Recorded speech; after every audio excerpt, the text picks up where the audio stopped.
हम सभी लोग पुनः भगवान द्वारिकाधीश की दिव्य लीलाओं में अपने मन, बुद्धि और चित्त को ले चलते हैं। द्वारिका में रहते हुए भगवान ने अनेक लीलाओं को संपन्न किया। राजसूय यज्ञ के माध्यम से शिशुपाल और जरासंध का उद्धार, महाराज युधिष्ठिर के दिग्विजय की पताका सर्वत्र फहरा दी, महाभारत का युद्ध करवा करके जितने दुष्ट लोग थे उनका उद्धार करके पृथ्वी का भार उतारा। बलराम जी महाराज युद्ध के समय बाहर चले गए थे तीर्थ यात्रा में, और विदुर जी दोनों लौट के आते हैं और वापस द्वारिका में प्रभु बड़े प्रेम से निवास करने लग जाते हैं। राजा परीक्षित ने पूछा, महाराज भगवान की और कौन कौन सी ऐसी लीलाएं हैं जो आपको बहुत अच्छी लगती हो, वो आप कृपा करके सुनाइए। सुखदेव जी से पूछा। सुखदेव जी महाराज भगवान का ध्यान करते हैं और ध्यान में सुखदेव जी को जो लीला आती है उस कथा का नाम है, लीला का नाम है कृष्ण सुदामा की कथा। सुखदेव जी महाराज ध्यान करके सुदामा जी के विषय में बोलना प्रारंभ करते हैं। कृष्णस्यासीत् सखा कश्चित् ब्राह्मणो ब्रह्मवित्तमः विरक्त इंद्रियार्थेषु प्रशांतात्मा जितेन्द्रियः। राजन, भगवान कृष्ण के एक सखा थे सुदामा जी महाराज। सुदामा जी के विषय में समाज में एक जो मानसिकता है, धारणा है कि वो बहुत गरीब थे, बहुत दुखी थे, दीनहीन थे, ऐसा भागवत में नहीं है। सुदामा जी के पास पैसा नहीं था वो एक अलग बात है, लेकिन सुदामा जी दुखी थे ऐसा नहीं है। और सुदामा जी को भागवत में अवधूत शब्द से संबोधित किया गया है, तो आप दोनों का फर्क समझ सकते हैं। एक भिखारी है जो पैसा मांगता है, गरीबी है, दुखी है, लेकिन पैसा मिलता नहीं, और एक महात्मा है जिसको पैसा दिया जाता है लेकिन वो रखता नहीं। पैसा दोनों के पास नहीं है। एक गरीब भिखारी के पास भी पैसा नहीं है, और एक महात्मा जो विरक्त है, महापुरुष है, पैसा लोग देते हैं वो रखता नहीं, उसके पास भी पैसा नहीं। लेकिन क्या वो दोनों बराबर हैं? एक गरीब भिखारी और एक विरक्त महात्मा, दोनों के पास पैसा तो नहीं है, लेकिन क्या दोनों बराबर हैं या अलग अलग हैं? भाई आप लोगों का क्या मानना है? हाँ, अलग अलग। आप लोगों को हाँ ना आज और बोलना, कल से बोलना नहीं पड़ेगा।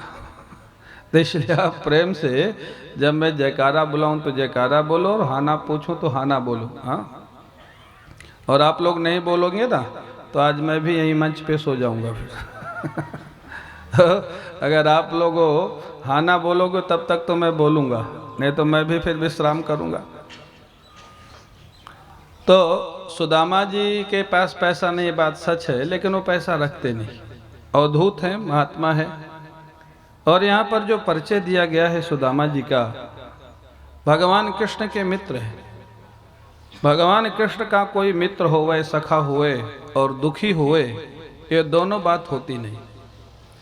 या तो वो मित्र नहीं है इसलिए दुखी है, और अगर मित्र है तो दुखी हो नहीं सकता है। दूसरों की नज़र में दिखाई देता है पैसा नहीं है, झोपड़ी में रहते हैं, वो तो दूसरों की सोच है। भगवान कृष्ण के सखा हैं सुदामा, ब्राह्मण है, बड़े भारी विद्वान हैं, और यहाँ पर स्पष्ट लिखा है प्रशांत आत्मा, बड़े आनंद में रहते हैं, बड़ी मस्ती में रहते हैं। अगर पैसे में ही आनंद होता तो सारा आनंद पैसे वाले खरीद के रख लेते, फिर वो जिनके पास पैसा है उनके लिए आनंद बचता ही नहीं। हाँ, सुख बचता ही नहीं। आनंद पैसे में नहीं होता है, आनंद जीवन की सच्चाई में होता है। आनंद भगवान के भजन में होता है, आनंद तुम्हारे अंदर है, हाँ, भगवान के रूप में, जिसको छोड़ के आप भटकते हो। तो सज्जनों, प्रशांत आत्मा परम शांति का अनुभव कर रहे थे सुदामा जी महाराज, बहुत आनंद से रहते थे। उनकी पत्नी का नाम था सुशीला। सुशीला वाली पतिव्रता है, भिक्षा मांग के लाती है और महाराज सुदामा जी को देती है, जो बचता है स्वयं ले लेती है। इतनी कमजोर हो गई क्योंकि भोजन ठीक से मिलता नहीं था, शरीर कमजोर हो गया, चलने में कांपने लग गई। एक दिन सुशीला ने सुदामा जी से कहा, आपके मित्र हैं द्वारिकाधीश भगवान श्याम सुंदर, आप एक बार वहां चले जाइए। सुदामा जी को लगा जाने का अर्थ तो वही है, संपत्ति नहीं है तो भगवान को बताना। सुदामा जी को जाने की इच्छा तो नहीं हुई, लेकिन फिर भी पत्नी का आग्रह है, बोले आपको कहना कुछ नहीं है, केवल आप चले जाइए। सुदामा जी ने सोचा चलो भगवान कृष्ण से मिलना हो जाएगा, बहुत दिन से मिलना नहीं हुआ, कहना तो कुछ है नहीं, वो जो ठीक समझेंगे करेंगे। सुदामा जी ने सुशीला से कहा, जाना है तो खाली हाथ नहीं जाना। शास्त्र का नियम है, गुरु के पास, किसी महात्मा के पास और राजा के पास जाओ तो खाली हाथ मत जाओ, फल लेके जाओ, फल नहीं है तो पुष्प लेके जाओ, माला लेके जाओ, अरे कुछ ना मिले तो हृदय की श्रद्धा लेके जाओ। हाँ, खाली हाथ जाओगे तो खाली हाथ आना पड़ेगा, खाली हाथ नहीं जाना चाहिए, कुछ लेके जाना चाहिए। सुदामा जी ने कहा, कुछ दे दो भाई, भगवान आजकल द्वारिकाधीश हैं, राजा हैं। सुशीला ने कहा, घर में कुछ देने को होता तो मैं आपको द्वारिका जाने के लिए नहीं कहती। अरे तो खाने के लिए तो मांग के लाती हो ना, अपने लिए मांग के लाती हो तो श्री कृष्ण के लिए मांग के ले आओ। भगवान ये नहीं कहते मेरे को 56 भोग लगाओ, भगवान तो भगवत गीता में यही कहते हैं, यत करोषि यदश्नासि यद जोहोषि ददासि यत। अरे अर्जुन, जो तुम करते हो, जो खाते हो, जो कहते हो, वही मेरे को समर्पित करके करो। तो ये कहाँ कहते हैं 56 भोग का भोग लगाओ, भगवान तो कहते यदश्नासि, जो तुम खाते हो वही मेरे को पहले भोग लगाओ, फिर तुम उसको प्रसाद पाओ। तो अगर तुम अपने लिए भिक्षा मांग के लाती हो तो आज श्री कृष्ण के लिए भिक्षा मांग लो। सुशीला फिर जाती है, गांव में जाती है, 4 तरह का चिवड़ा मिलता है। चिवड़ा क्या बोलते हैं गुजरात में चिवड़ा को? हाँ, पौवा, हाँ, पौवा पोहा जो भी बोलते हैं, 4 तरह का चिवड़ा मिला, कुछ लाल, कुछ सफ़ेद, कुछ मोटा, कुछ पतला। और वो ला करके अपनी साड़ी का एक टुकड़ा फाड़ के उसमें बांध के पोटली में दे दिया। और सुशीला ने कोई ना तो पत्र लिखा ना कोई संदेशा दिया। क्यों?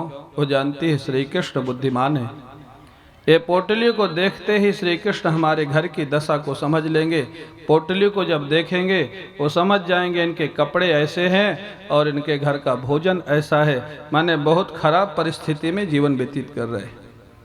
पोटली में घर की सारी कहानी लिख दिया मानो सुशीला ने। सुदामा जी वहाँ से चल पड़े। रात्रि में सुदामा जी विश्राम करने लग गए। भगवान कृष्ण ने अपनी योग माया से कहा, सुदामा जी का शरीर कमजोर है, जब ये रात्रि में सो जाएं तो उठा करके द्वारिका के बाहर सुला देना। योग माया उठा लाती, द्वारिका के बाहर सुदामा जी को सुला दिया। प्रातः काल 5 बजे, हाँ, द्वारिकाधीश भगवान तो जल्दी उठ जाते।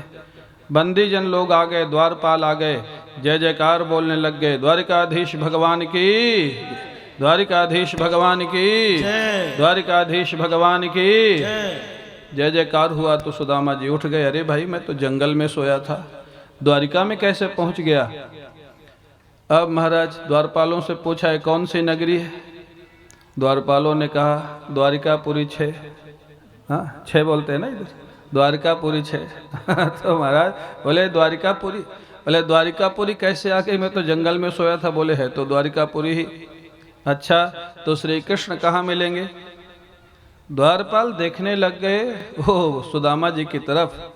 यहाँ सब लोग द्वारिकाधीश भगवान कहते हैं, ये श्री कृष्ण कहने वाला कौन है? ध्यान से देखने लग गए। फिर पूछा, आपका परिचय? बोले मैं बचपन का उनका मित्र हूँ, सुदामा। द्वारपालों को और आश्चर्य हुआ, कहाँ ये और कहाँ वो। आजकल व्यक्ति नॉर्मली बाहरी परिस्थिति और व्यक्तित्व या पहनावा को देख के ही उसका स्टेटस का अनुमान लगाता है।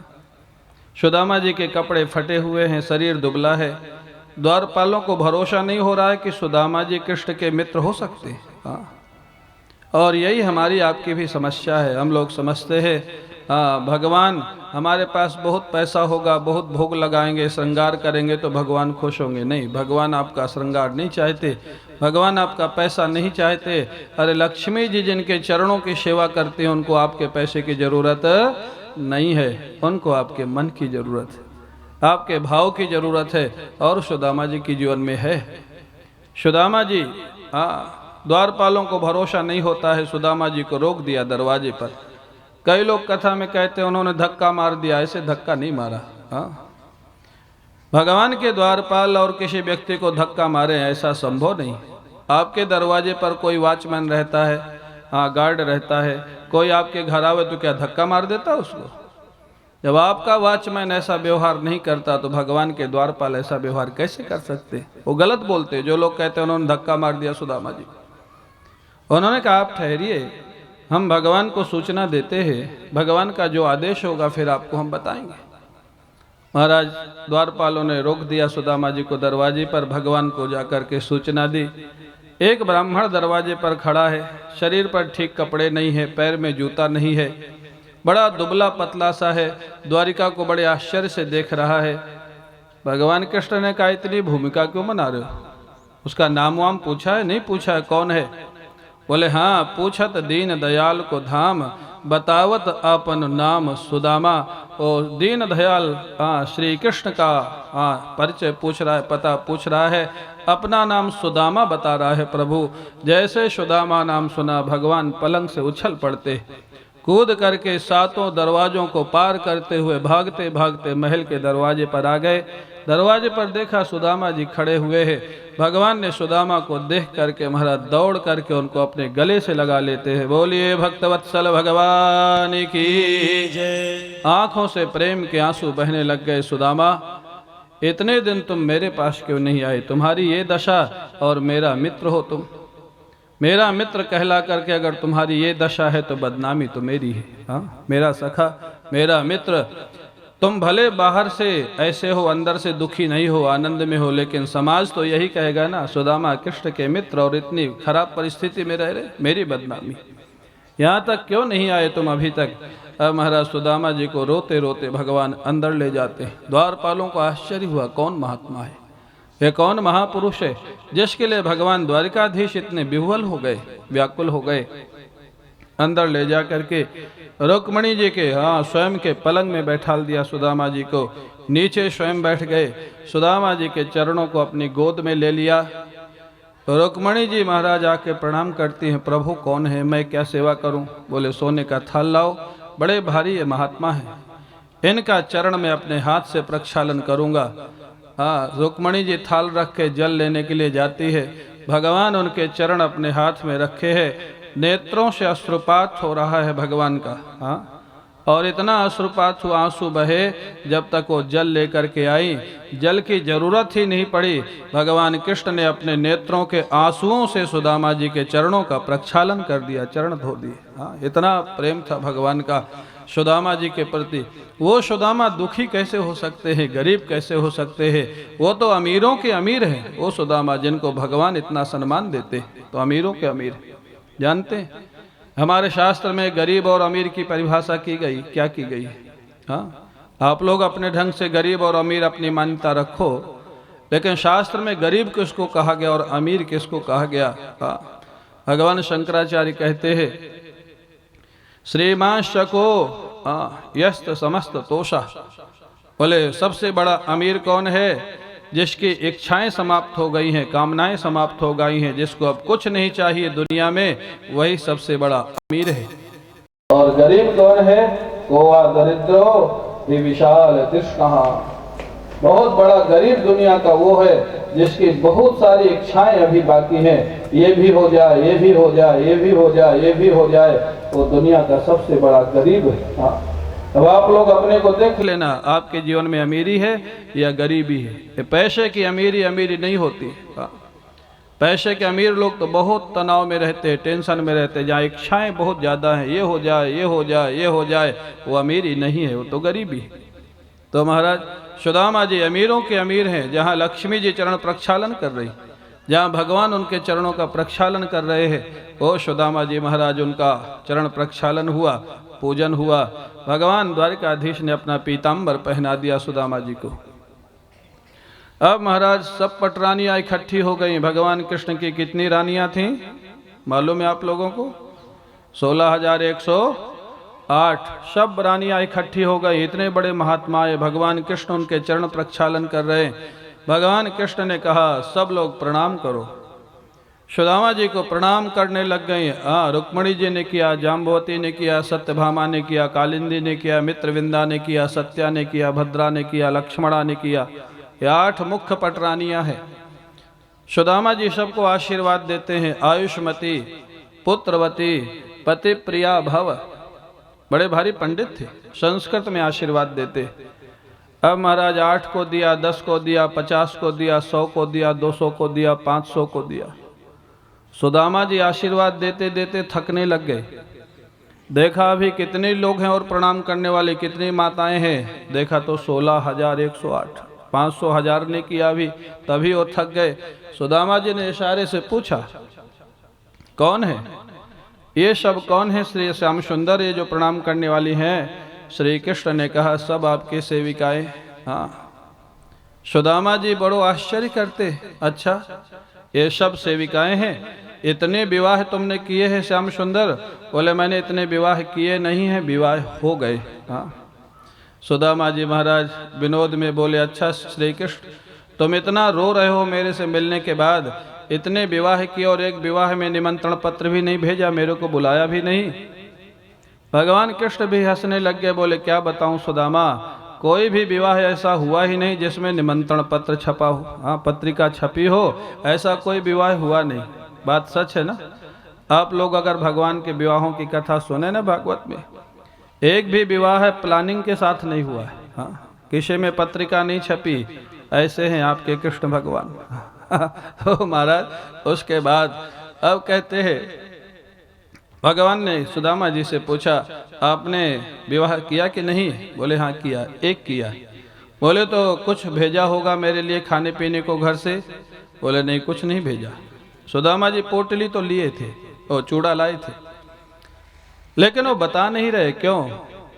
ऐसा नहीं कि उनको संकोच लग रहा है, उनको लग रहा है ये इतना बड़ा द्वारिका का महल और इतने इनके बड़े बड़े घरों की रानियां, इनके सामने में छोटा सा पोटली निकालूंगा तो इनकी बदनामी होगी। हाँ, इनको लोग क्या कहेंगे, इनका मित्र आया और क्या लाया है। सुदामा जी श्री कृष्ण की बदनामी न हो इसलिए नहीं निकाल रहे, लेकिन भगवान को तो भाव चाहिए। भगवान ने छीना झपटी करके वो पोटली छीन ली, नीचे गिर पड़ी जमीन में और पोटली फट गई, चूड़ा फैल गया। ये कपड़ा तो फिर भी अच्छा है, जो सुशीला ने भेजा था वो कपड़ा इससे भी कमजोर था। वो पोटली फट गई, चूड़ा फैल गया। भगवान कृष्ण कूद करके गए, एक मुट्ठी चूड़ा खाया, 1 लोक की संपत्ति दे दी। दूसरी मुट्ठी चूड़ा खाया, 2 लोक की संपत्ति दे दी। अब तीसरी मुट्ठी खा के बैकुंठ देना चाहते थे। रुक्मणी जी घबरा गई। रुक्मणी जी मना तो कर नहीं सकते, लेकिन बड़ी बुद्धिमानी से मना किया। हाँ, जानते हो बुद्धिमानी, बोलने का तरीका। रुक्मणी जी ने कहा प्रभु इतने बड़े महात्मा का प्रसाद क्या हम लोगों को नहीं मिलेगा? आप ही सारा खा लेंगे तो हमको प्रसाद कैसे मिलेगा? ऐसे मना किया। भगवान समझ गए। भगवान ने कहा ठीक है अब तुम लोग बांट लो।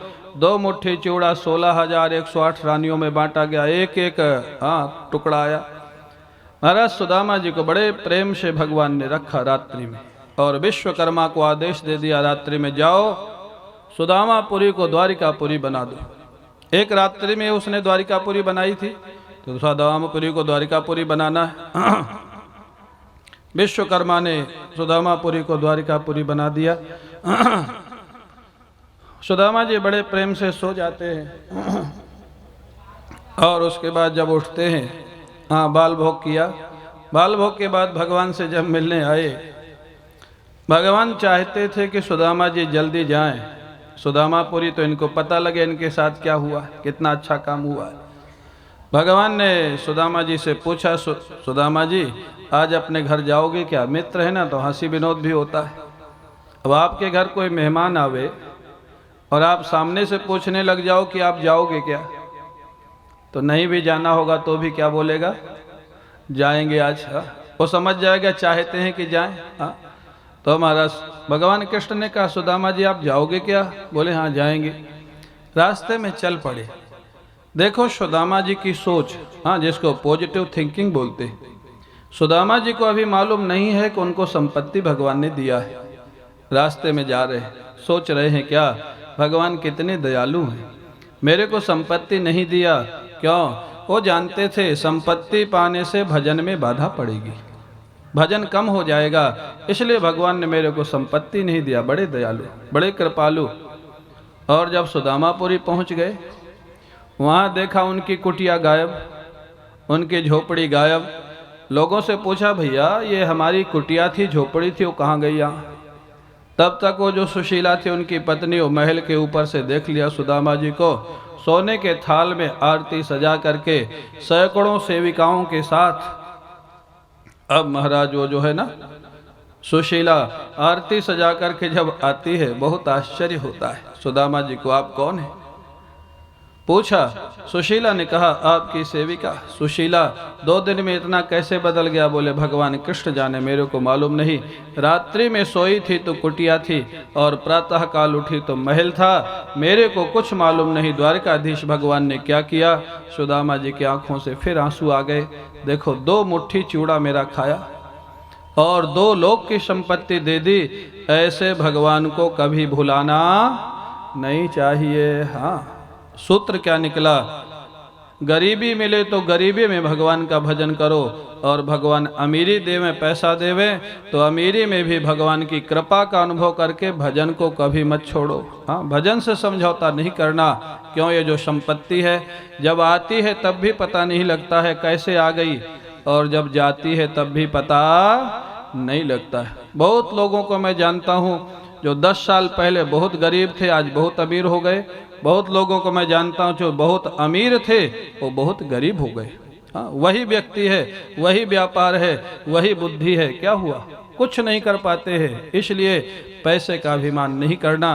पैसा आ जाए तो भी भजन करना, और पैसा नहीं रहे तो भी भजन करना। मतलब नारायण को पकड़ के रखोगे तो लक्ष्मी जी अपने आप तुम्हारे पास हमेशा रहेंगी। हाँ, लक्ष्मी जी नारायण के पास ही रहती है। सुदामा जी भगवान का भजन करते हुए भगवान को प्राप्त कर लेते हैं। बोले द्वारिकाधीश भगवान की।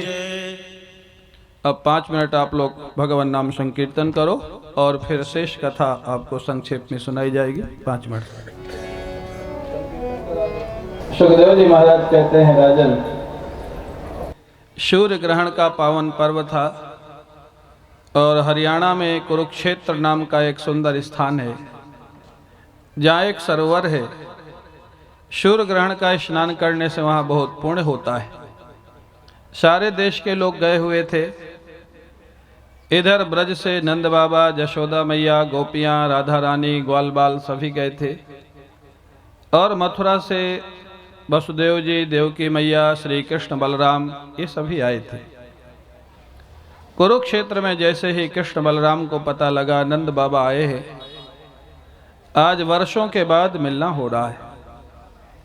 11 वर्ष के भगवान कृष्ण थे जब वृंदावन से मथुरा गए थे, और आज लगभग भगवान कृष्ण की आयु 110 वर्ष की हो रही है।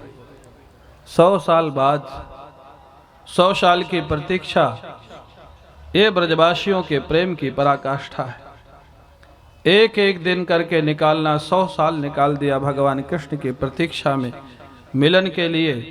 आज वो कृष्ण बलराम को पता लगा बाबा आए हुए हैं, दौड़ते हुए जाते हैं। नंद बाबा को प्रणाम करना चाहते थे, बाबा ने दोनों को उठा करके हृदय से लगा लिया और रोने लग जाते हैं। श्री कृष्ण ने बाबा को बहुत समझाया, फिर पूछा बाबा मैया भी आई हैं? बोले हाँ आई हैं। यशोदा जी ने तो मौन ही ले रखा था। जब से भगवान वृंदावन से मथुरा गए थे, द्वारिका गए थे। बोले कहाँ है मैया? बोले शिविर के अंदर, टेंट के अंदर बैठी। कृष्ण बलराम अचानक यशोदा मैया के शिविर के दरवाजे पर पहुंच गए। दरवाजे पर यशोदा जी ने देखा तो अपनी आंखों पे भरोसा नहीं हो रहा था, मैं स्वप्न देख रही हूँ या जाग रही हूँ। हे कृष्ण बलराम अचानक मेरे सामने खड़े हैं, ये कहीं मेरा भ्रम तो नहीं है, मेरे मन की कल्पना तो नहीं है, क्या वास्तव में कृष्ण बलराम मेरे सामने खड़े हैं? यशोदा जी जब यह सोच ही रही थी, कृष्ण बलराम दोनों अंदर चले जाते हैं। माँ के चरणों में प्रणाम किया। यशोदा जी को अपनी आंखों पर भरोसा हुआ कि वास्तव में मेरा भ्रम नहीं था, ये तो कृष्ण बलराम ही आ गए। दोनों को गले से लगा लिया और गोद में बैठा लिया। यशोदा जी बहुत देर तक इतना आंखों से अश्रुपात हुआ, कृष्ण बलराम दोनों का अभिषेक कर दिया आंसुओं के द्वारा। बहुत देर तक हृदय से लगा के बैठी रही, कुछ बोल नहीं रही, कुछ पूछ नहीं रही। तब तक देवकी और रोहिणी भी आ जाती है। यशोदा जी को प्रणाम करती हैं। यशोदा, हमने तो खाली जन्म दिया था, 11 वर्ष तक पालन पोषण आपने किया है, वास्तविक माँ तो आप हैं, आपकी हम हमेशा ऋणी रहेंगे। यशोदा जी को प्रणाम करती हैं देवकी और रोहिणी। गोपियों को मालूम पड़ा भगवान कृष्ण बलराम आए हैं। गोपियों का समर्पण, गोपियों का प्रेम, आप अगर प्रारंभ में भागवत में पढ़ें, प्रारंभ से अंत तक एक एक घटना में उनके समर्पण और प्रेम का पता लगता है। गोपियों को समाचार मिला कृष्ण बलराम आए हैं, दौड़ी दौड़ी यशोदा मैया के शिविर के बाहर पहुंच जाती। गोपियों ने देखा लाला अपनी मैया से मिल रहे हैं, हम बीच में व्यवधान नहीं करेंगे, शिविर के बाहर खड़ी हैं, जब मैया से मिलके निकलेंगे तब हम उनसे मिलेंगे। हाँ, श्री कृष्ण ने अंदर से गोपियों को देखा और देख करके महाराज देखा गोपियों की आंखों से झरझर अश्रुपात हो रहा है। 100 साल का वियोग गोपियों का, वो अपने को संभाल नहीं पा रही थी। श्री कृष्ण ने यशोदा मैया को प्रणाम किया, बोले मैया मैं थोड़ी देर में फिर आता हूँ। यशोदा जी ने कहा ठीक है लाला। बाहर निकले तो गोपियाँ श्री कृष्ण को देख करके रोने लग जाती है। भगवान कृष्ण गोपियों को देख करके स्वयं रोने लग गए, गोपियों को हृदय से लगा लिया। बहुत देर तक गोपियाँ रोती रही। भगवान कृष्ण ने देखा कि अब गोपियों से शायद आगे मिलना नहीं हो, भगवान कृष्ण ने यहीं पर गोपियों को ज्ञान का उपदेश दिया 2 श्लोक में। आश्चर्य होता है, वक्ता यही है श्री कृष्ण। 2 श्लोक में गोपियों को ज्ञान का उपदेश दिया, केवल 2 श्लोक। यही श्री कृष्ण अर्जुन को पूरी भगवत गीता में ज्ञान का उपदेश देते। यही श्री कृष्ण उद्धव को पूरा 11वां स्कंद भागवत का सुनाते हैं, तब ज्ञान होता है। और गोपियों को केवल 2 श्लोक सुनाते हैं। क्यों? गोपियों का हृदय इतना शुद्ध है, इतना निष्कपट है, उनके जीवन में कोई छल कपट कलमस है ही नहीं। 2 श्लोक सुनाने से उनकी अविद्या की निवृत्ति हो जाती है। और बड़े सहज सरल श्लोक है दोनों यहाँ पर भगवान जो गोपियों को सुनाते। अहम ही सर्वभूतानां आदिरन्तोऽन्तरं बहिः भौतिकानां यथा खंवार्भूर्वायुर्ज्योतिरंगनाः एवं हेतानि भूतानि भूतेष्वात्मात्मना ततः उभयं मय्यथ परे पश्यता भातमक्षरे। अरे गोपियों, ये जैसे सोने से जितनी ज्वेलरी बनी होती है उसमें केवल सोना ही सोना होता है और कुछ नहीं होता है। मिट्टी से जितने बर्तन बने होते हैं उसमें मिट्टी ही मिट्टी होती है और कुछ नहीं होता है। ऐसे गोपियों, ये सारा संसार मेरे से बना है, इसलिए सारे संसार के रूप में, तुम्हारे रूप में, अपने रूप में और सारी दुनिया के रूप में केवल मैं ही मैं हूँ और दूसरा कोई तत्व नहीं है। गोपियों, इस बात का तुम अनुभव करो। गोपियों का जीवन शुद्ध था। एक भगवान स्वयं गुरु बनकर के उपदेश देते हैं, गोपियों की अविद्या दूर हो जाती है और गोपियों को अपने हृदय में आत्मा के रूप में श्री कृष्ण का अनुभव होने लग जाता है। गोपियां बड़ी प्रसन्न हो जाती। गोपियों ने कहा प्रभु, हृदय में आपका अनुभव तो होने लग गया, लेकिन एक वरदान दे दीजिए। जब तक ये जीवन है, जब तक ये मन है, जब तक हमारा बुद्धि काम कर रही है, आपके चरण हमारे हृदय में प्रकट रूप से हमको दर्शन देते रहे, ये वरदान दे दीजिए। भगवान ने गोपियों को वरदान दिया, आशीर्वाद दिया और दोनों परिवार सभी लोगों के जाने के बाद भी 3 महीने तक वहीं मेले में रुके रहे। क्यों? दोनों को एक दूसरे को छोड़ के जाने का मन नहीं हो रहा है। नंद बाबा, यशोदा मैया, कृष्ण बलराम, गोपियाँ आजकल करते करते 3 महीना व्यतीत कर दिया। अंत में जाना ही पड़ा, क्योंकि संयोग जहाँ होगा वहाँ वियोग भी होगा, जहाँ वियोग होगा वहाँ संयोग भी होगा। अब महाराज ब्रजवासियों का शरीर तो चला गया वृंदावन और मन चला गया भगवान कृष्ण के साथ द्वारिका। उसके बाद वो अपना कृष्ण प्रेम में जीवन व्यतीत करने लग गए। इस प्रकार से महाराज बहुत बड़ा यदुवंश का विस्तार होता है। उस विस्तार को देख करके भगवान कृष्ण को थोड़ा चिंता हुई। हाँ, यदुवंश बहुत बढ़ गया है, 3 करोड़ की संख्या हो गई उनके अध्यापकों की, पढ़ाने वालों की, इतना यदुवंश बढ़ गया था। भगवान ने सोचा इसको छोड़ के जाऊंगा तो ये भार बन जाएगा। भगवान ने संकल्प किया उसके उद्धार का, महात्माओं से शाप दिला दिया और महाराज यदुवंश को शाप लगने से यदुवंश आपस में ही लड़ करके समाप्त हो जाता है। भगवान कृष्ण के सामने ही यदुवंश समाप्त हुआ। अवश्य के बाद भगवान कृष्ण वहां पर बैठे हुए हैं। भगवान कृष्ण ने देखा वो जो जरा नाम का बहेलिया था, भगवान कृष्ण के चरण को महाराज हरिण का मुख मान करके उस पर बाण संधान करता है। भगवान के चरणों में बाण लगा और भगवान के महाराज जैसे रक्त प्रवाह हुआ, वो जरा नाम का बहेलिया दौड़ा दौड़ा आता है, माफी मांगता है। भगवान ने कहा कि तुम चिंता मत करो, जरा मेरी इच्छा से ये हुआ है, तुम जाओ द्वारिका में सबको बता देना, ये द्वारिका 7वें दिन समुद्र में डूब जाएगी। भगवान ने जो द्वारिका बनाई थी वो 7वें दिन समुद्र में डूब गई। अभी जो द्वारिका है ना, ये बाद की बनी हुई द्वारिका है।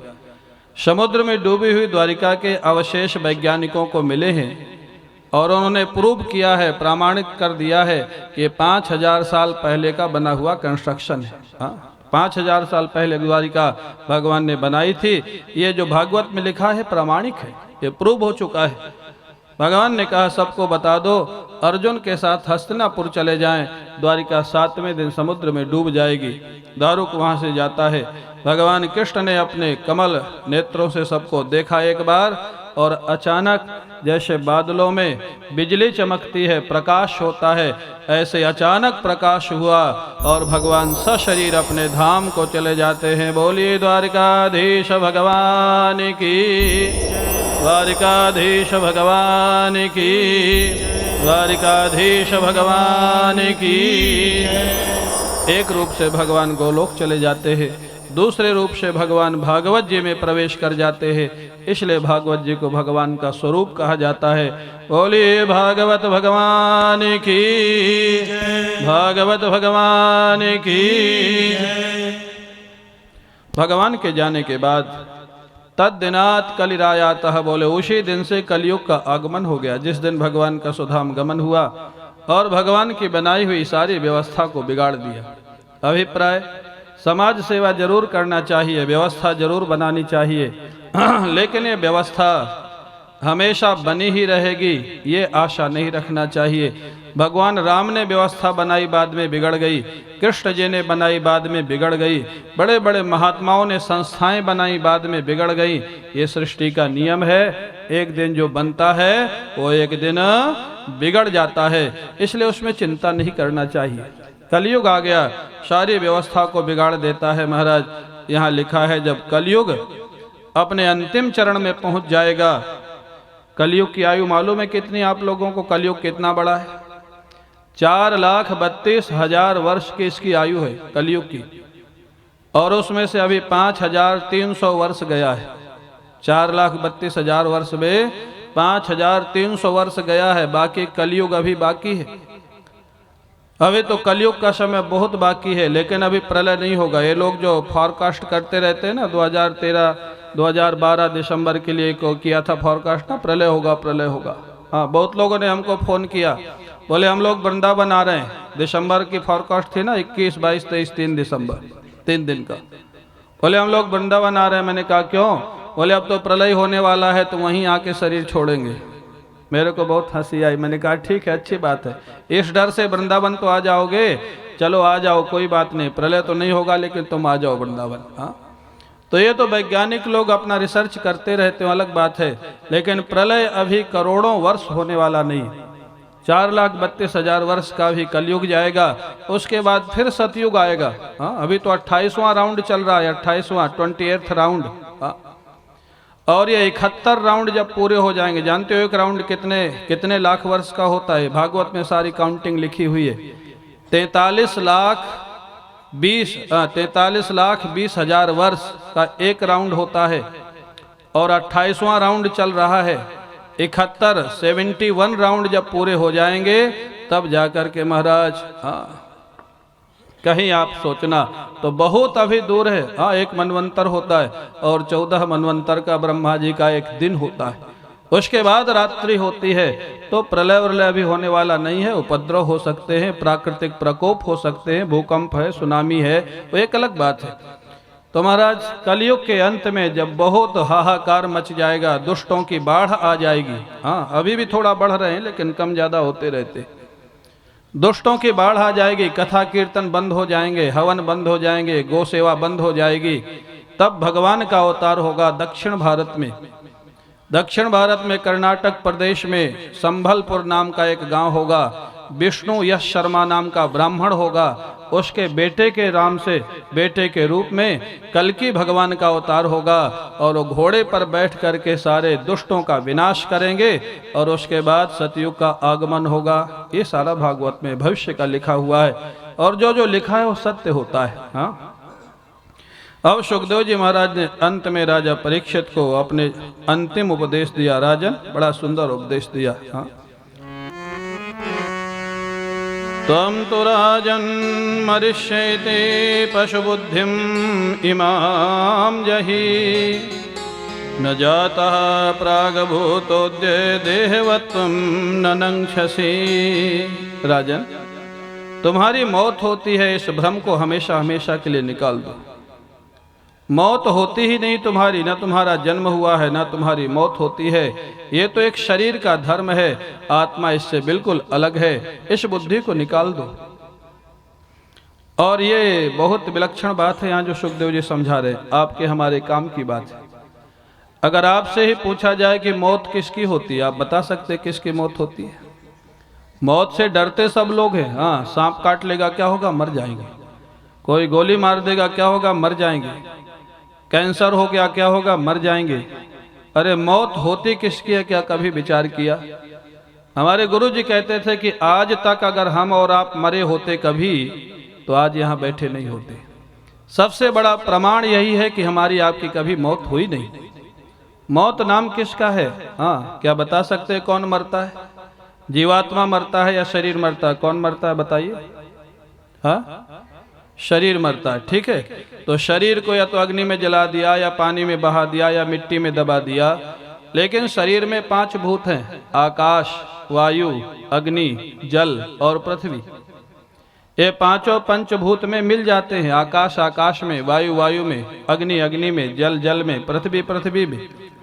तो पंचभूत भी तो मरा नहीं ना, पंचभूत अपने कारण में मिल गया जहां से आया था। जीवात्मा दूसरे शरीर में चला गया, पंचभूत पंचभूत में मिल गया, फिर मरा कौन? जीवात्मा की मौत होती नहीं, शरीर पंचभूत का बना है, वो पंचभूत में मिल जाता है। जैसे घड़ा टूटने के बाद मिट्टी में मिल जाता है, तो घड़ा क्या मर गया? अरे घड़े का नाम रूप बदल गया। मिट्टी क्या मर गई? मिट्टी तो मिट्टी में ही मिल गई, कौन मरा? अभिप्राय। फिर जन्म मृत्यु किसको बोलते हैं? बोले जीवात्मा एक शरीर को जब छोड़ देता है उसको हम लोग मौत कह देते हैं, और दूसरे शरीर में प्रवेश कर जाता है उसको हम जन्म कह लेते हैं। तो जन्म मृत्यु कोई बहुत भयंकर चीज नहीं है, इसलिए अच्छा काम हमेशा करते रहो और मौत के डर से कभी अच्छे काम को पीछे छोड़ना नहीं चाहिए। इस जीवन में होगा तो होगा, नहीं तो अगला जन्म मिलेगा, अगले जन्म में फिर करेंगे। हाँ, मौत नहीं होती है, मौत का डर बिल्कुल निकाल देना चाहिए। राजा परीक्षित को सुखदेव जी ने उपदेश दिया, राजन ए तत्ते कथितम तात यथात्मा पृष्ठवान नृप। बेटा परीक्षित, तुमने जो जो पूछा मैंने 7 दिन तक तुमको सुनाया, और कुछ पूछना चाहे तो और पूछो, और अगर तुम्हारे मन में कोई शंका है आप कल्पना करें सुखदेव जी की कृपा करुणा। जो अपने पिता के यहाँ भी नहीं रहे एक भी दिन, वो राजा परीक्षित को 7 दिन भागवत सुनाते। राजा परीक्षित बड़े प्रसन्न हो जाते हैं। सिद्धोष्मी अनुगृहीतोष्मी, प्रभो आपकी कृपा से मेरा काम पूर्ण हो गया, मेरे को आत्मस्वरूप का अनुभव हो गया, मौत का डर मेरा निकल गया, अब कुछ सुनना सुनाना बाकी नहीं है। सुखदेव जी ने कहा अच्छा तेरा काम हो गया तो मैं चलता हूँ। विरक्त महापुरुष, जब तक काम था 7 दिन रुके रहे, काम पूरा हुआ तुरंत चलने की तैयारी कर दिए। राजा परीक्षित ने कहा महाराज 5 मिनट ठहरिए, मैं गंगा किनारे बैठा हूँ। यहाँ यद्यपि मैं राजा नहीं हूँ, फिर भी मेरी भावना में जो भी पत्र पुष्प है मैं आपका पूजन कर दूं और पूजन के बाद ही आप पधारें। अब सुखदेव जी की विदाई का 2 मिनट में पूजन होगा। हमारे मनु भाई मंच पर आ जाएं और सपत्नीक। उपमा अस्य विष्ठाः सतश्च जोनिम सतश्च विवाहा। भगवते श्री सुखदेवाय नमः। ध्यानार्थे पुष्पाणि समर्पयामि।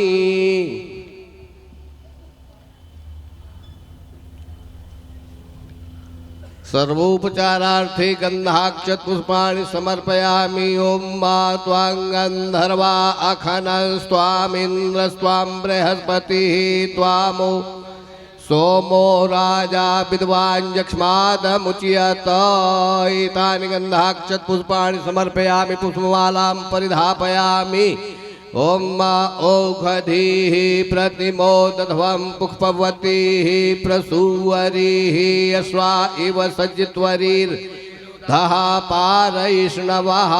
नमस्करोमि यस्वानुभावमखिल श्रुतिसारमेक मध्यात्मदीपमतितीरसतान्तमोन्धं संसारिणां करुणयाः पुराणगुह्यं तं व्याससूनुमुपयामि गुरुं मुनीनां।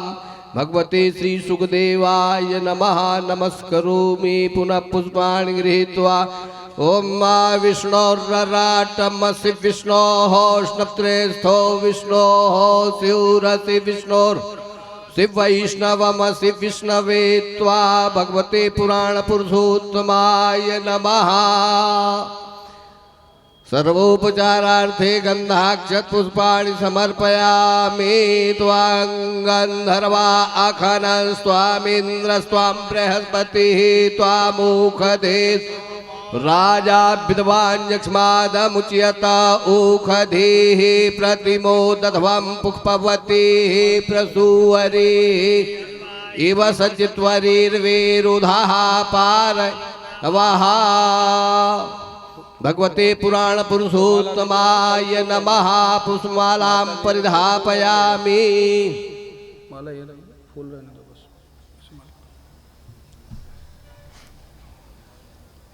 ओम गुरुर्ब्रह्मा गुरुर्विष्णु गुरुर्देवो महेश्वरः। गुरुः साक्षात् परं ब्रह्म तस्मै श्री गुरवे नमः।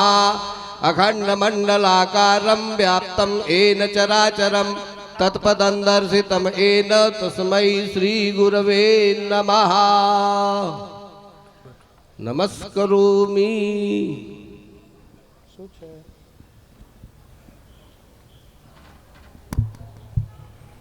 बोले सुखदेव भगवान की। प्रेम से बोलिए आप लोग, आज तो भंडारा भी बहुत अच्छा होने वाला है। बोले सुखदेव भगवान की जय। जय जय श्री राधे।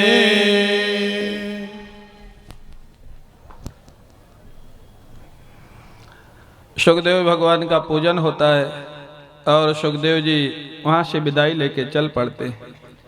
राजा परीक्षित ध्यान में बैठ जाते हैं। तक्षक ब्राह्मण का वेश बना के आता है और तक्षक बन के राजा परीक्षित के शरीर को डस लेता है। ब्रह्मगति को उनको प्राप्ति होती है। जनमेजय जो उनका ज्येष्ठ पुत्र राजा है, राजा परीक्षित का, सर्पों से नाराज होकर के सर्पों को समाप्त करने के लिए सर्प याग करने लग जाते हैं। अनेक सर्प उसमें आकर के जल करके मर जाते हैं। अंत में महाराज बृहस्पति जी ने समझाया जनमेजय को, राजन मौत जन्म के साथ निश्चित हो जाती है, निमित्त कोई भी बने, इसलिए क्रोध नहीं करना चाहिए। आवेश में आकर के जनमेजय ने सर्प याग को रोक दिया और महाराज सर्पों का आशीर्वाद उनको मिला। इस प्रकार से महाराज जनमेजय वहाँ का राज्य करने लग जाते हैं। और भागवत जी के समापन में भागवत जी की विशेष सूची का वर्णन है, भगवान के अंगोपांगों का वर्णन है और फिर विषय सूची अनुक्रमणिका का वर्णन। भागवत जी में 12 स्कंद हैं। पहले स्कंद का नाम महाराज अधिकारी स्कंद है, जिसमें 3 प्रकार के वक्ता और 3 प्रकार के श्रोता हैं। दूसरे स्कंद का नाम साधन स्कंद है, जिसमें श्रवण को मुख्य साधन बताया गया और चतुश्लोकी भागवत का उपदेश। तीसरे स्कंद का नाम सर्ग है, जिसमें कपिल भगवान और महाराज वराह भगवान के अवतार की कथा है। चौथे स्कंद का नाम विसर्ग है, जिसमें धर्म अर्थ काम मोक्ष भगवान की कृपा से मिलते हैं, ये बताया गया। पांचवें स्कंद का नाम स्थिति है, जिसमें भगवान की व्यवस्था का वर्णन है। छठवें स्कंद का नाम पुष्टि है, जिसमें भगवान की कृपा का वर्णन है। सातवें स्कंद का नाम ऊति है, जिसमें दैव असुर और मानव के स्वभाव का वर्णन है।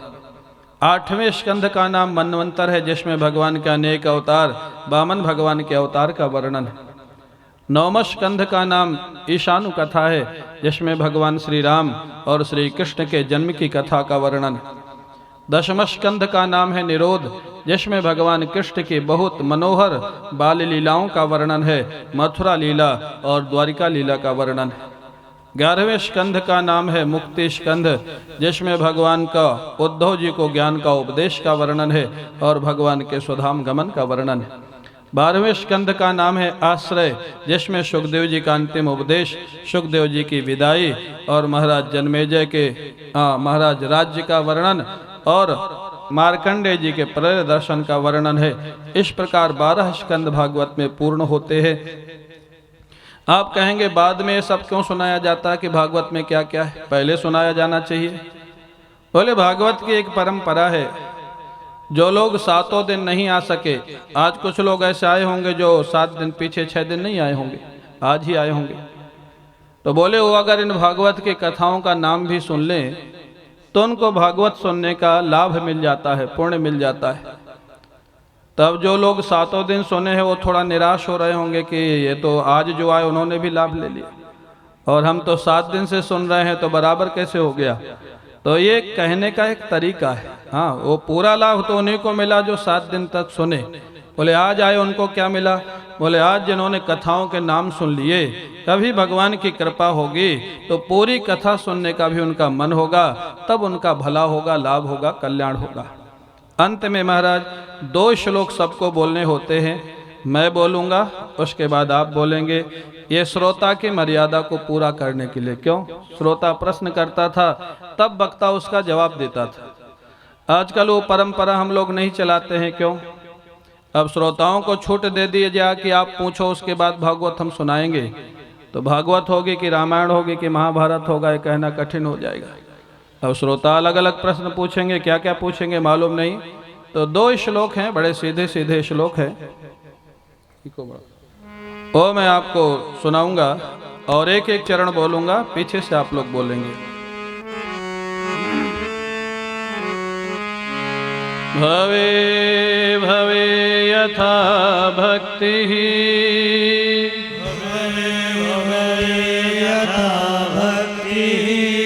पादयोस्तव जायते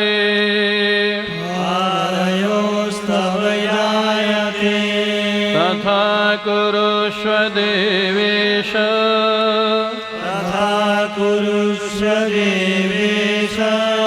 नाथस्त्वं नो यतः प्रभो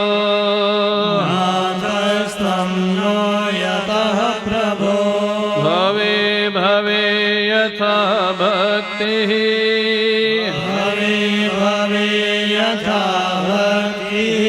पादयोस्तव जायते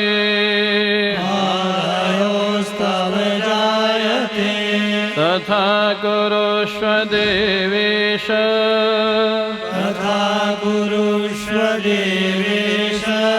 नाथस्त्वं नो यतः प्रभो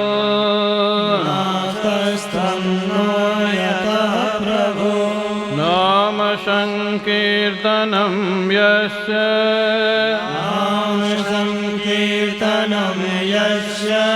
सर्वपापप्रणाशनम्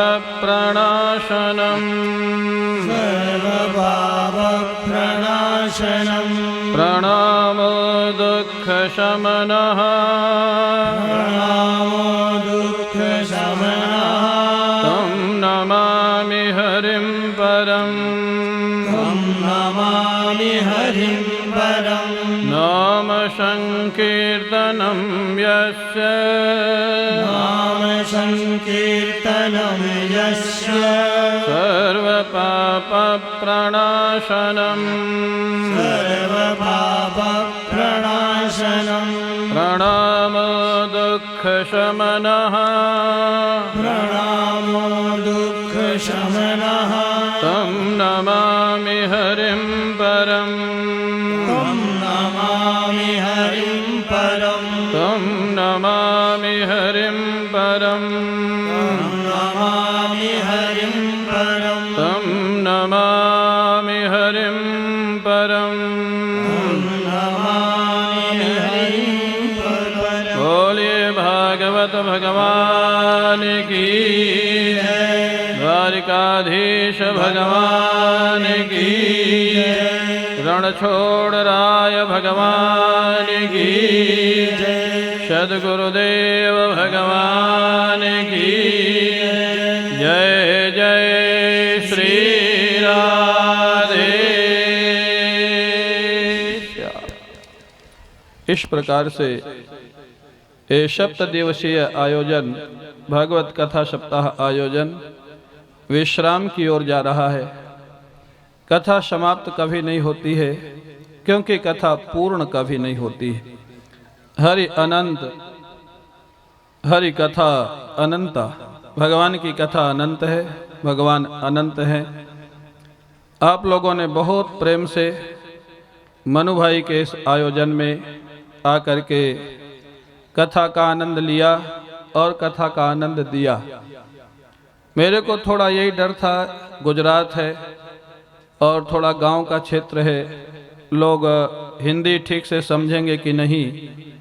वैसे मैंने बहुत सरल करके बोला और मैं आशा रखता हूं कि आप लोगों ने समझा और उसका आनंद लिया। क्यों भाई, समझा ना?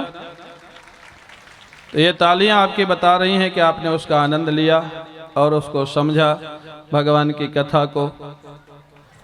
श्रीनाथ भगवान का दर्शन आज आपके सामने प्रकट है। सब लोग तालियों के साथ भगवान का स्वागत करें और प्रणाम करें भगवान को। तो महाराज, गुजरात में आकर के बहुत आनंद आया और जितने भी लोग हैं, मनु भाई, बच्चू भाई और उनका सारा परिवार बहुत प्रेम से सेवा किया, सबका सम्मान किया, बहुत आदर किया। और हमारे हरीश भाई रावल जो विद्या भारती के बहुत बड़े पदाधिकारी हैं, उन्होंने जीवन में उन्होंने बताया प्रथम बार कथा में पूरा बैठे हैं। उनके आने से भी हम लोगों को बहुत प्रसन्नता हुई। हमारे टेकरीवाल जी, कनु भाई रावल और बहुत सारे बाहर से यहाँ भक्त लोग आए हुए हैं। नेपाल से हमारे कंठ बहादुर रावल अनेक लोगों के साथ आए हैं। कुछ समय पहले नेपाल में भागवत हुई थी जिसमें मनु भाई गए हुए थे। नेपाल देश के सुप्रीम कोर्ट के जो चीफ जस्टिस हैं इस समय, उन्होंने कथा का आयोजन किया था और जिसमें नेपाल के राष्ट्रपति, प्राइम मिनिस्टर, उपराष्ट्रपति सभी लोग आए थे कथा में। और मनु भाई वहाँ गए हुए थे, उन्होंने देखा है। वहीं से कंठ बहादुर रावल आए हुए हैं अपने सभी भक्तों के साथ, उसका भी एक आनंद हुआ। और जैसे मैंने कल कहा ना, गुजरात के लोग बड़े सज्जन, बड़े भले हैं और इतने मीठे हैं। मैं तो कहता हूँ कि तो नमक को भी मीठा ही बोलते इतने मीठे। हाँ, गुजरात के लोग नमक को मीठू बोलते हैं, नहीं मीठू। हाँ, नमक को मीठू बोलते और मीठा को क्या बोलते? मीठा को क्या बोलते भाई? हाँ, गड़ियो जो भी बोलते हैं, ठीक है। तो अब तो इतना इनकी सरलता, इनकी सहजता, इनका आनंद। गुजरात के लोग बहुत अच्छे हैं, बस इनके भोजन से थोड़ा हम केयरफुल रहते हैं क्योंकि वो गला खराब कर दे महाराज। हाँ, इतना लाल मिर्च, हाँ, और उसमें तेल, तो वो हमारी आदत नहीं है, इसलिए हम अपना रसोईया ले आए हैं। तो ये भी बात है, हमारा भोजन आप नहीं खा सकते हो, हाँ, आपका भोजन हम नहीं खा सकते। तो वो एक अलग अलग अपना रहनी है, सिस्टम है। लोग बहुत भले हैं, बहुत आनंद दिया, बहुत आनंद से आए। और आज बच्चे भी इतने आए हुए हैं। और सबसे खुशी की बात है कि वो शांत बैठे हुए हैं। हाँ, बच्चा और बंदर शांत बैठे तो बड़े आश्चर्य की बात है। हाँ, तो यहाँ के बच्चे भी इतने अनुशासित हैं, ये बड़ी खुशी की बात है। और स्कूल के बच्चों ने अनेक फंक्शन में भाग लिया, यहाँ डांडिया में, गरबा में, उसका बड़ा आनंद आया। तो कथा विश्राम की ओर जा रही है। योगी नारायण्यै नमः इति प्रज्वालोः सूर्यो अजायत श्रोत्रायुश्च प्राणस्य मुखात् अग्निरजायत। आरती कुंज बिहारी की श्री गिरधर आरती कुंज बिहारी की श्री गिरधर कृष्ण मुरारी गले में बैजंती माला बजावे मुरली मधुर वाला बजावे मुरली मधुर वाला श्रवण में कुंडल झलकाला श्रवण में कुंडल झलकाला नंद के रंग श्री आनंद कंद मोहन ब्रज चंद राधिका रमण बिहारी की गिरधर आरती कुंज बिहारी की गिरधर कृष्ण मुरारी गगन समय अंग कांति काली गगन समय अंग कांति काली राधिका चमक रही आई राधिका चमक रही आई लगन में ठाड़ी बनमाली लगन में ठाड़ी बनमाली रमर सी अलग पूरी तिलक चंद्र सी झलक ललित छवि श्यामा प्यारी गिरधर मुरारी आरती कुंज बिहारी की गिरधर मुरारी कनक में मोर मुकुट मिले कनक में मोर मुकुट मिले प्रेम का दर्शन को कर दे प्रेम का दर्शन को कर से गगन से सुमन राशि बरसे गगन से सुमन राशि बरसे बजे मुरचंद मधुर मृदंग ग्वालिनी संग अतुल गति को कुमारी गिरधर मुरारी आरती कुंज बिहारी की गिरधर कृष्ण मुरारी जहाँ से प्रगट भई गंगा जहाँ से प्रगट भई गंगा कलुष गली हारी श्री गंगा कलुष गली हारी श्री गंगा ध्यान से मोह होत भंगा ध्यान से मोह होत भंगा बसी शिव की जटा देवी हरे रंग की चरण छवि श्री बनवारी गिरधर कृष्ण मुरारी आरती कुंज बिहारी गिरधर कृष्ण मुरारी चमकती उज्ज्वल तट रेणु चमकती उज्ज्वल तट रेणु बज रही वृंदावन वेणु बज रही वृंदावन वेणु चहु दिश गोपी ग्वाल धेनु चहु दिश गोपी ग्वाल धेनु हसत मुख बंद चांदनी चंद कटक भव बंद तेरे सुन दीन दिखाई आरती कुंज बिहारी की गिरधर कृष्ण मुरारी आरती कुंज बिहारी की गिरधर कृष्ण मुरारी गिरधर कृष्ण मुरारी गिरधर कृष्ण मुरारी आरार्तिक्यं समर्पयामि जलेन शीतलीकरणं तदेव काय विद्महे वक्रतुंडाय धीमहि तन्नो दन्ते प्रचोदयात् ॐ कात्यायन्यै च विद्महे धीमहि तन्नो विष्णु प्रचोदयात् ॐ हंसाय विद्महे सेवन्तिका वकुलचम्पकपाटलाब्जैः पुण्डागजातिकरवीररसालपुष्पैः नाना सुगन्धपुष्पाणि यथा देशोद्भवानि च पुष्पाञ्जलिर्मया दत्कराय भगवते श्री द्वारिकाधीशाय पुराणाञ्जलिं समर्पयामहे। बोलिए भागवत भगवान की, कृष्ण भगवान की, श्री सद्गुरुदेव भगवान की, धर्म की, धर्म का, प्राणियों में विश्व का, गो माता की, गंगा माता की, गीता माता की, भारत माता की, हर हर हर महादेव। काल हर, कष्ट हर, दुख हर, दारिद्र्य हर, सुख कर, संपत्ति कर, शिव शंकर हर हर हर महादेव। बोलिए द्वारिकाधीश भगवान